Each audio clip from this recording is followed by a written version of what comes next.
Hi students, this is your Ramesh Master, physics teacher. Today I want to discuss 10th class topic, physics, refraction of light at plane surfaces, lab activity 1. Physics lesson, refraction of light at plane surfaces, lab activity 1. Aim, obtaining the relation between angle of incidence and angle of refraction. Aim, obtaining the relation between angle of incidence and angle of refraction. And the material required: a plank, a white chart, a protractor, scale, a small black painted plank, a semicircular glass disc of thickness nearly 2 centimeters, pencil and laser light. Material required is a plank, white chalk, protractor, scale, a small black painted plank, a semicircular glass disc of thickness nearly 2 centimeters, pencil and laser light. Now we are conducting one experiment. For that, take one drawing board, spread a white chalk on it, fix the white chalk to the drawing board. At the center of the drawing board, draw two lines MM and NN, which are perpendicular to each other. MM is the line drawn along the interface of the two media.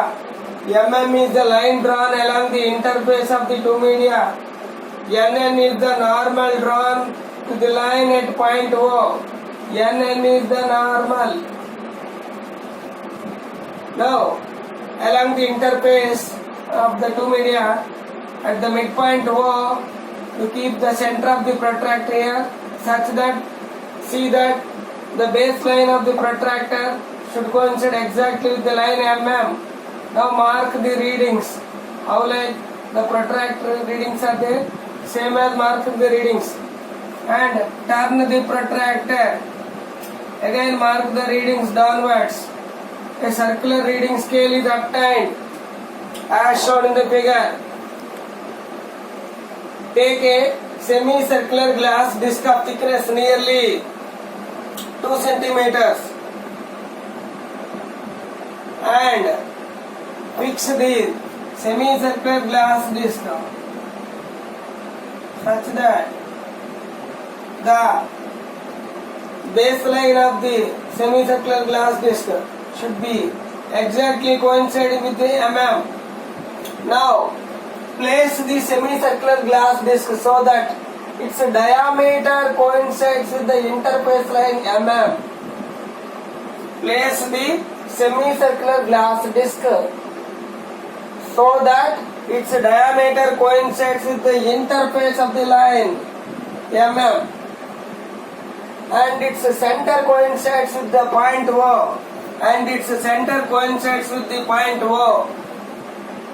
Point number 2. Point a laser light along the line NN. Point a laser light along the line NN and observe the path of the laser light coming from the other side of the disc.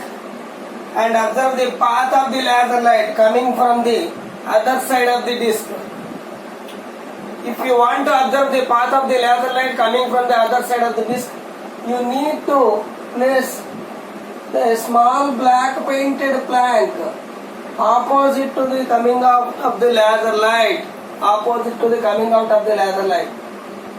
Now, point number 3. Send laser light along a line which makes an angle of 15 degrees.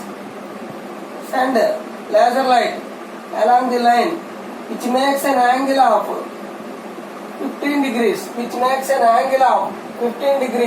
That is called angle of incidence with normal NN. And see its path through the point O. Measure the corresponding angle of refraction by observing the laser light coming from the other side of the glass slab. Measure the corresponding angle of refraction by observing laser light coming from the other side of the glass slab by keeping a small black painted plank. By keeping a small black painted plank opposite to the light ray coming out. Now point number 4. Note the values in table and do the same for the angle of incidence such as 20 degrees, 30 degrees, 40 degrees, 50 degrees and 60 degrees. Note the corresponding angles of refraction.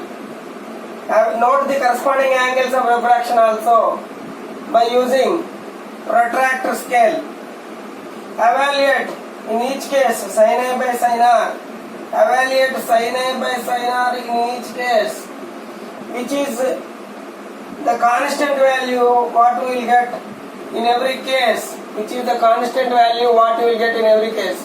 Here we are finding for every observation, for every set of values of I and R, you will note down the values of, we calculate the values of sin I by sin R, and you will take the ratio of sin I to sin R, which is constant.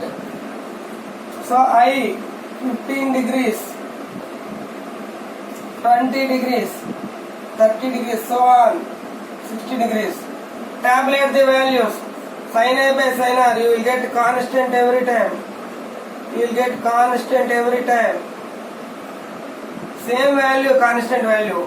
That same constant value is known as the refractive index of the glass slab of thickness. The refractive index of the glass slab of thickness nearly 2 centimeters. So here very important point is that if the light ray enters from rarer medium to denser medium, then the refracted ray moves towards the normal. So the light ray coming from rarer medium, that is air, and entering into the glass plate, that is denser medium, it will bend towards the normal. It is bending towards the normal. And in the same experiment only, when the light ray reversely enters from denser medium to rarer medium, it moves away from the normal. Again you will calculate the value of I and R observations, you will note down. Sin I you will calculate, sin R you will calculate, sin I by sin R you will calculate. Then you will get to the refractive index of the glass slab which you have taken. This is the lab activity 1. Thank you to one and all.